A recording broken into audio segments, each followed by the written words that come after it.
প্রিয় দর্শক, স্বাগত জানাচ্ছি সারাদিনের সংবাদে প্রতিদিনের আয়োজন রাত 11টার শীর্ষ সংবাদে। সারা বিশ্বের গুরুত্বপূর্ণ সব সংবাদের শিরোনাম জেনে নিন শুরুতেই। 2026 সালের এপ্রিলের প্রথমার্ধে জাতীয় নির্বাচন। চট্টগ্রাম বন্দর বিদেশিদের দেওয়া হচ্ছে না জাতির উদ্দেশ্যে প্রধান উপদেষ্টা। ঈদের ছুটিতে ফাঁকা রাস্তা, বেপরোয়া গতি, একদিনে সড়কে ঝরল 18 প্রাণ।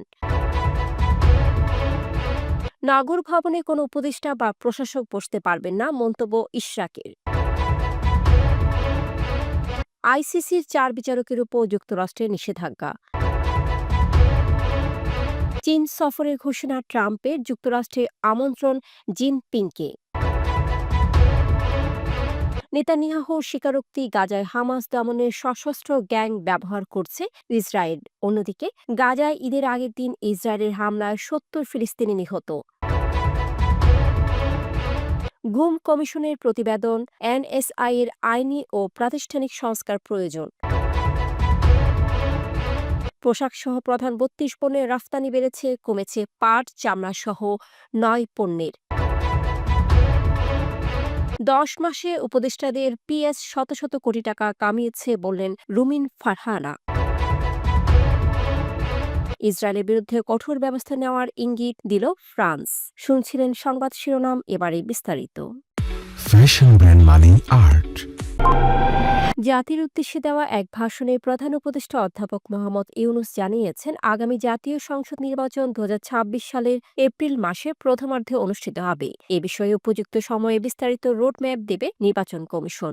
ভাষণে তিনি বলেন, সংস্কার, বিচার ও নির্বাচন 3টি ম্যান্ডেট নিয়ে তারা দায়িত্ব নিয়েছেন। আগামী রোজার ঈদের মধ্যে বিচার ও সংস্কারের দৃশ্যমান অগ্রগতি হবে বলে আশা প্রকাশ করেন তিনি। মানবতা বিরোধী অপরাধের বিচার, বিশেষ করে জুলাই গণ অভ্যুত্থানের শহীদদের প্রতি দায়বদ্ধতা হিসেবে বিচার কার্যক্রমে অগ্রগতি হবে বলে উল্লেখ করেন ইউনুস। তিনি আরও জানান, আগামী জুলাই মাসে সব রাজনৈতিক দলের ঐক্যমত্যে একটি জুলাই সনদ তৈরি করে জাতির সামনে উপস্থাপন করা হবে।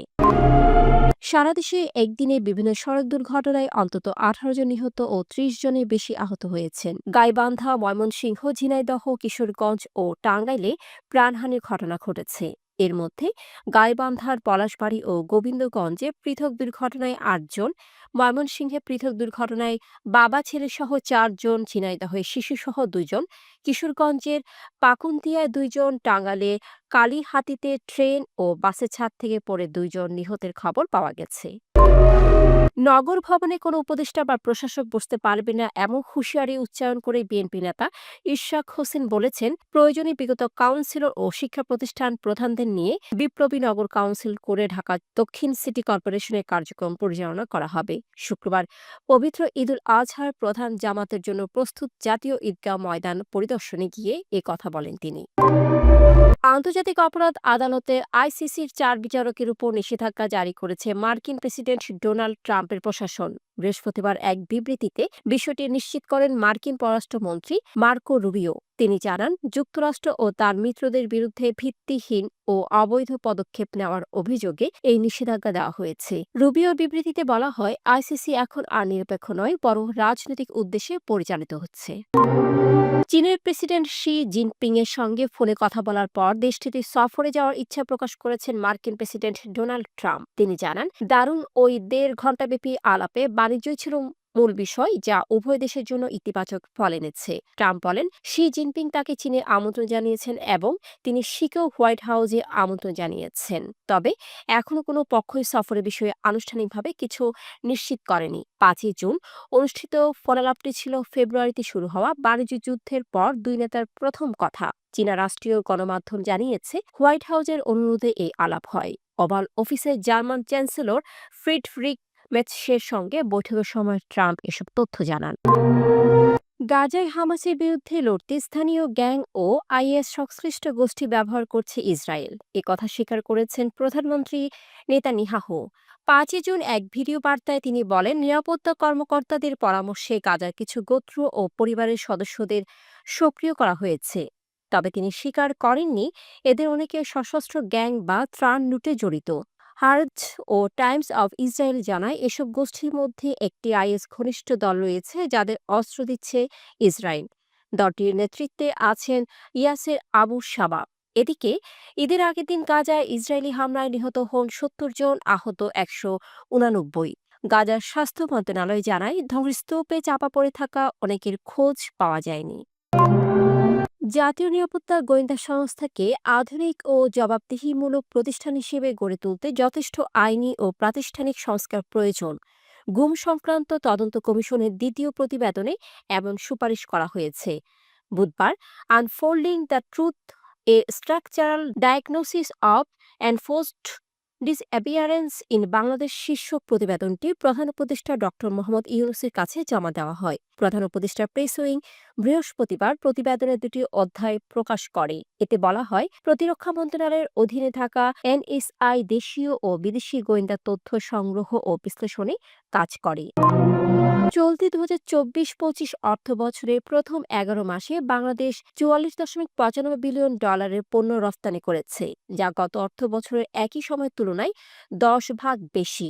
জাতীয় রাজস্ব বোর্ড ও রপ্তানি উন্নয়ন ব্যুরোর তথ্য অনুযায়ী এ সময়ে প্রধান 32টি পণ্যের রপ্তানি বেড়েছে, কমেছে পাটজাত, সুতা ও চামড়াসহ 9টি পণ্যের। এ সময়ে রপ্তানির কৌশলগত লক্ষ্যমাত্রা ছিল $45.63 বিলিয়ন, যা অর্জিত লক্ষ্যমাত্রার চেয়ে 1.5 ভাগ বেশি।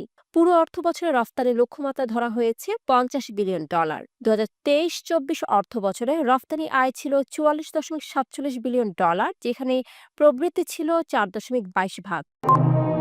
বিএনপির আন্তর্জাতিক বিষয়ক সম্পাদক ব্যারিস্টার রুমিন ফারহানা অভিযোগ করেছেন, বর্তমান অরাজনৈতিক সরকারের উপদেষ্টাদের পিএসরা মাত্র 10 মাসে শত শত কোটি টাকা আয় করেছেন। বৃহস্পতিবার রাতে এক টেলিভিশন টকশোতে তিনি বলেন, এক একজন পিএস 10 মাসে যে হারে টাকা কামিয়েছে তা রাজনীতিবিদদের 15 বছরও সম্ভব নয়। শেখ হাসিনার মতো নেতারাও এক সময় লেগেছিল, অথচ এরা 3-4 মাসে কোটি কোটি টাকা অর্জন করেছে। তিনি বলেন, রাজনীতিবিদদের অহেতুক গালি দিয়ে লাভ নেই। বর্তমানে যারা ক্ষমতায় তারা নিজেরাই লোভী, দুর্নীতিগ্রস্ত ও মিথ্যাবাদী। গাজায় হামলা চালানোয় ইসরায়েলের বিরুদ্ধে কঠোর পদক্ষেপ নেওয়ার ইঙ্গিত দিয়েছেন ফরাসি প্রেসিডেন্ট ইমানুয়েল ম্যাক্রো। বৃহস্পতিবার তিনি জানান, ইসরায়েলের বিরুদ্ধে ব্যবস্থা নেওয়া হবে কিনা তা আগামী কয়েকদিনের মধ্যে সিদ্ধান্ত নেবে ফ্রান্স। এছাড়া জুনের মাঝামাঝিতে জাতিসংঘে সৌদি আরবের সঙ্গে ফিলিস্তিন নিয়ে একটি যৌথ সম্মেলনের আয়োজন করছে ফ্রান্স। সেখানে ফিলিস্তিনকে স্বাধীন রাষ্ট্র হিসেবে স্বীকৃতি দেওয়া হতে পারে বলে ধারণা করা হচ্ছে। একই দিন ফরাসি প্রেসিডেন্টের সঙ্গে যৌথ সংবাদ সম্মেলনে ব্রাজিলের প্রেসিডেন্ট লুলা দা সিলভা বলেন, গাজায় উগ্রপন্থী ইসরায়েলের সরকার পূর্ব পরিকল্পিত গণহত্যা চালাচ্ছে। দর্শক, এতক্ষণ আমাদের সাথে থাকার জন্য ধন্যবাদ। প্রতি মুহূর্তে দেশ বিদেশের গুরুত্বপূর্ণ সব সংবাদ জানতে ভিজিট করুন www.সারাদিনেরসংবাদ.com ও চোখ রাখুন সারাদিনের সংবাদের অফিসিয়াল ফেসবুক পেজে। Fashion brand money art. Men's, ladies and kids wear art. Be smart.